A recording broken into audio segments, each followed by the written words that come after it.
Hai, Assalamualaikum warahmatullahi wabarakatuh. Di sini saya akan mempresentasikan dengan tema Wirausahawan Sukses dengan judul Pencipta Tak Kenal. Perkenalkan, nama saya Nurul Arif Madia dari golongan B dengan absen 16 NIM G41201344 dari jurusan Kesehatan Program Studi Rekam Medik Politeknik Negeri Jember tahun angkatan 2020. Langsung saja ya. Takenoi adalah snack yang berasal dari rumput laut dengan rasa yang gurih yang berasal dari negara Thailand. Produk tersebut merupakan makanan ringan yang menjadi merek dan mengembangkan bisnisnya dan memperluas produknya menjadi lebih dari sekedar produk rumput laut, bukan produk rumput laut yang biasa abal-abal, dan produk rumput laut yang luar biasa dan biasanya dibanderol di minimarket dengan harga mulai dari 10.000 jika itu promo dan tidak 12.000. Yang suka dan tidak suka sih ya, tergantung tiap orang-orang. Lalu lanjut ke pencipta Takenoi. Takenoi dibuat pada tahun 2004 oleh pemuda yang berusia 16 tahun yang bernama Top, yang memiliki hobi bermain game online, yang saat itu disukai oleh para remaja Thailand. Dan game online merupakan sebagian dari hidupnya yang sehingga komputer di kamarnya memiliki lebih dari 3 unit hanya untuk digunakan bermain game online saja. Namun dia berpikir untuk mengalihkan ke dunia bisnis. Kisah keberhasilannya dalam menciptakan dan mengelola Takenai telah menginspirasi banyak orang, serta menjadi panutan dalam menjalankan bisnis hingga akhirnya Takenai memperluas pasar lebih dari 40 negara di seluruh dunia.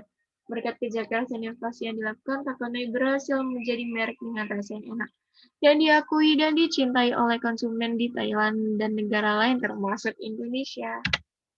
Langsung saja sejarah kecilnya Takenoi bermula dari yang suka game online dan menjual item dan senjata karakter miliknya yang menghasilkan uang 1 juta baht dan dapat dibelikan mobil seharga 600 baht, kalau di Indonesia sekitar 600 juta rupiah. Namun bisnis tersebut tidak berlangsung lama karena tindakan tersebut dianggap ilegal sehingga rekening game online-nya miliknya diblokir. Lalu dia juga pernah memenangkan perlombaan game menghasilkan 400 baht. Dengan sisa uang tersebut, dia putar kembali untuk membeli barang elektronik, lalu dia jual lagi, namun ini gagal. Tetap ditipu. Semua barang elektronik yang ia jual lagi ternyata barang palsu dan uangnya pun tidak kembali. Dan di saat yang sama keluarganya pun bangkrut meninggalkan uang sebesar 40 juta baht. Jika di Indonesia sekitar 12 miliar rupiah. Tuh, sehingga rumah milik keluarganya pun disita oleh bank. Di umur 17 tahun, ia memutuskan untuk keluar dari sekolah dan menyisakan uang yang tadi untuk sebagai modal, sehingga dia mendatangi pekan raya bisnis menemukan sebuah franchise atau waralaba dari Jepang. Karena tidak ada biaya yang membeli mesin cesnut kacang itu tadi, dia memutuskan untuk menyewa mesin itu dan membuat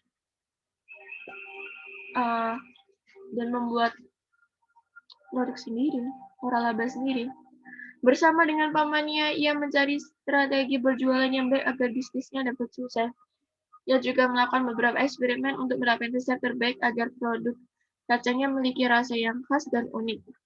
Usahanya pun membuahkan hasil dan tetap berhasil membuka kedai kacang di mall dan melakukan ekspansi atau diskon besar-besaran.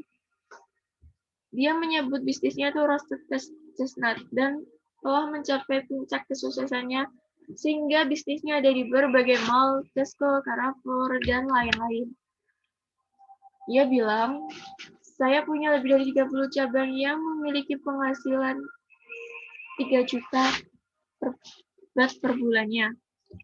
Namun, di bisnis tersebut memiliki kendala, mesin membuat kacangnya menimbulkan asap dan mengotori setiap mal, sehingga pihak mal meminta Top menutup kedainya yang membatalkan kontrak kedai yang telah dia buat. Dan ditambah lagi, ia tidak berhasil masuk kuliah di universitas negeri dan harus masuk di universitas swasta. Akhirnya, Top orang tuanya ingin Top agar tetap kuliah, walaupun telah bangkrut dan memiliki banyak hutang, namun Top menolak tawaran tersebut dan mengatakan untuk biaya kuliah sendiri. Akhirnya To bisa kuliah dengan menggadaikan jimat ayahnya yang pernah ia curi. Akhirnya ia sebagai mahasiswa University of the Czech Chamber of Commerce. Dalam benak To, bagaimana caranya agar dia bisa memutar kembali uang tersebut agar tidak rugi. Untuk menutupi penjualan Cisnet yang turun drastis hingga 50% semenjak pembatalan kontrak, Top Sambi berjualan buah kering dan juga rumput laut. Lalu ia menemukan ide baru untuk menjual rumput laut goreng dan memulai kembali bisnis ini dari bawah. Lalu dia mencari sendiri rumput lautnya dan belajar bagaimana cara menggoreng rumput laut agar menghasilkan produk yang baik dan enak. Dan belajar bagaimana cara rumput lautnya agar tidak cepat basi jika dikemas atau disimpan dalam waktu yang lama. Ia mengeluarkan biaya yang tidak sepele, yaitu lebih dari 100.000 baht. Tidak hanya sampai di situ, ia pun memasarkan produk baru tersebut dimulai dari sebuah minimarket yang terkenal di Thailand, yaitu 7-Eleven. Namun, sebelum berangkat ke Cina, ia memutuskan melakukan usaha terakhirnya, namun tidak ada modal. Akhirnya dia mengajukan pinjaman ke bank, namun ditolak karena dia belum cukup umur.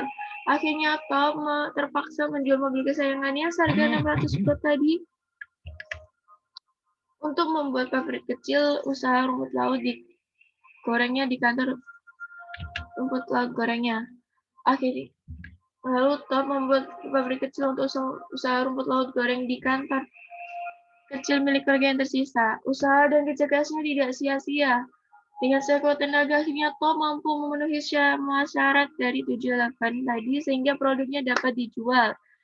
Dalam jangka waktu 2 tahun sejak hari itu, Top Itipat berhasil membayar semua hutang keluarganya dan berhasil mengambil kembali rumah keluarganya dan berhasil menciptakan produk bernama Takanoi.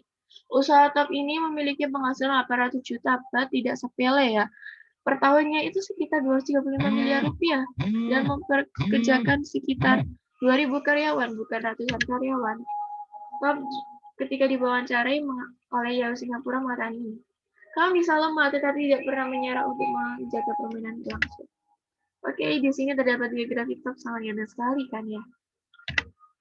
Nah, ini untuk kisah suksesnya diangkat ke dalam film layar lebar yang berjudul Top Secret The Billionaire, yang mengisahkan di mana Top mulai dari awal yang tadi saya ceritakan hingga akhir.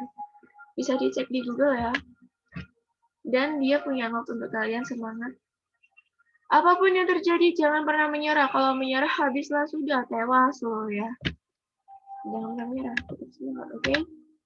Terima kasih untuk dosen saya, Dr. Anggara Astrumi, untuk mata kuliah Bahasa Indonesia. Dan alasan saya memilih topik ini karena beliau sangat-sangat memotivasi sekali. Perjuangannya, pantang menyerahnya, yang udah jatuh banget di bawah, dan terpuruknya dalam kondisi keluarga, eksternal, internalnya, dan lain-lain. Tapi beliau tetap semangat, pantang menyerah, walaupun mengeluarkan banyak ratusan uang.